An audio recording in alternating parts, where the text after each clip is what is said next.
Resuming debate, the Honourable Parliamentary Secretary to the Minister of Justice and Attorney General of Canada. Thank you, Madam Speaker, and I'm very pleased to join the second reading debate on Bill C-291, an act to amend the Criminal Code and to make consequential amendments to other acts, child sexual abuse material, which was introduced by the member for North Okanagan, Shuswap, on June 17, 2022. At the outset, I would like to acknowledge that I am speaking to you from the traditional lands of the Algonquin people, and I want to thank my colleague for introducing this bill with a very important objective: to ensure that the terminology used to refer to child pornography names what is abhorrent material actually is: abuse of children. The Government of Canada is committed to preventing and protecting children from sexual abuse and exploitation of any kind, including in Canada and abroad. Canada works closely with international partners to combat online child sexual exploitation. This includes international cooperation regarding new and emerging threats, as well as sharing of best practices and lessons learned in combating this crime. Here at home, our government continues to fight child sexual exploitation through our national strategy for the protection of children from sexual exploitation. 4 pillars underpin this important initiative: raising awareness, reducing the stigma associated with reporting, increasing Canada's ability to pursue and prosecute offenders, and working with tech leaders to find new ways to combat online sexual exploitation of children. Under this strategy, we're working to build a safer Canada. We're protecting Canadian children by intensifying our engagement with digital industry leaders to encourage new online tools to prevent online abuse, increasing prevention activities such as research and public engagement, and enhancing the capacity of Internet child exploitation units in provincial and municipal police forces, to name a few projects. We're grateful to the many organizations that work tirelessly to halt the sexual exploitation of children, as well as Canadian parents, educators, and civilians who remain vigilant for signs of potential abuse and work to educate others on how to recognize and report this despicable behavior. Yet still, there's more work to be done, Madam Speaker. The incidence of making or distributing child sexual abuse and exploitation material increased by 26% in 2021 compared to 2019, contributing to 58% increase over a 5-year period from 2017 to 2021. Je suis heureux de la possibilité. This bill offers a number of opportunities to examine issues that have cropped up over the past year on the national and international scene. More specifically, the use of child pornography. This bill will allow for a clearer definition of what is actually involved. This term, child pornography, is too close to the word pornography, which generally refers to activity engaged in by consenting adults, and it does not contain obscene material. It appears simple. It proposes to replace the term child pornography with the term child sexual abuse material in the Criminal Code and 4 other federal statutes that use the term, namely an act representing the mandatory reporting of Internet child pornography by persons who provide an Internet service, the Corrections and Conditional Releases Act, the Criminal Records Act, and the National Defense Act.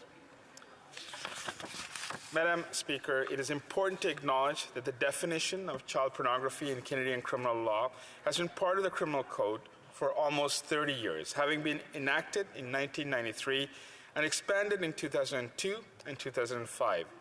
Our existing definition is very broad and includes a wide range of material involving the depiction of abuse of child, both real and fictional, as well as materials that advocate engaging in sexual activity with a child. This definition has been interpreted and applied by the courts for almost 30 years, including by the Supreme Court of Canada in 2001 in R.V. Sharp. In this case, the Supreme Court made clear that the prohibitions against child pornography, including the broad scope of the definition, seeks to prevent the exploitation of children, both actual or real, and imaginary or fictional, through material that sexualizes them and fuels the demand for such material. And this decision also ruled that a person includes both actual and imaginary children. I think it is important to be clear here that the intent is not to change the definition, rather just to more accurately reflect the definition in the name. Courts should change their interpretation of the law based on the change of title. I also want to be satisfied that the proposed new term, child sexual abuse material, accurately reflects the full scope of material that is captured by the existing definition. For example, I think it's important that we ensure that the new term could not be interpreted more narrowly than the current definition. While I do not think this is intended by the bill, I think it would be important to consider this more fully and consider if the proposed term should be clarified. While there is no one term that has been universally adopted, terms like the one proposed in this bill, child sexual abuse material or child sexual exploitation and abuse material, and other variations are gaining favor on the international stage. The Luxembourg Guidelines, otherwise known as the Terminology Guidelines for the Protection of Children from Sexual Exploitation and Sexual Abuse, suggests that using child sexual exploitation material as a more general term to encompass material that sexualizes and is exploitative to the child, although it is not explicitly depicting the sexual abuse of a child. As such, I've had discussions with my colleague about potentially expanding his bill to include the term exploitation, and I look forward to continuing those discussions at committee. Lastly, Madam Speaker, I think it would be important to consider if there are other implications of changing the term. For example, although Bill C-291 proposes consequential amendments to 4 other federal statutes, the ones I mentioned at the outset, it would not amend the federal regulations made pursuant to an act respecting the mandatory reporting of internet child pornography by persons who provide an internet service, the Internet Child Pornography Reporting Regulations. Of course, the making of regulations falls generally to the executive branch of government and is not normally done by Parliament.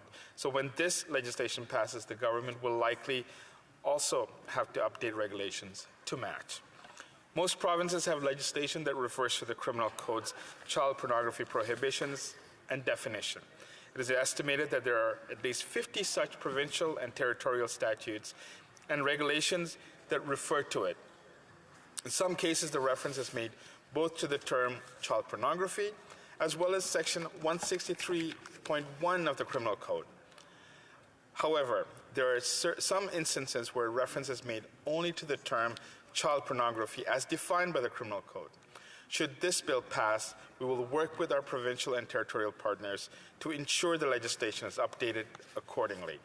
I want to conclude by expressing my thanks to the member from North Okanagan, Shuswap, as well as his colleague from Kamloops, Thompson Caribou, for providing us with an opportunity to review the Criminal Code's definition of child pornography, as well as the way that provision is incorporated into both federal but also provincial and territorial legislation. The government will be supporting this bill, and I look forward to working with my colleagues opposite at committee to ensure that this legislation is as strong as it can be. Thank you, Madam Speaker.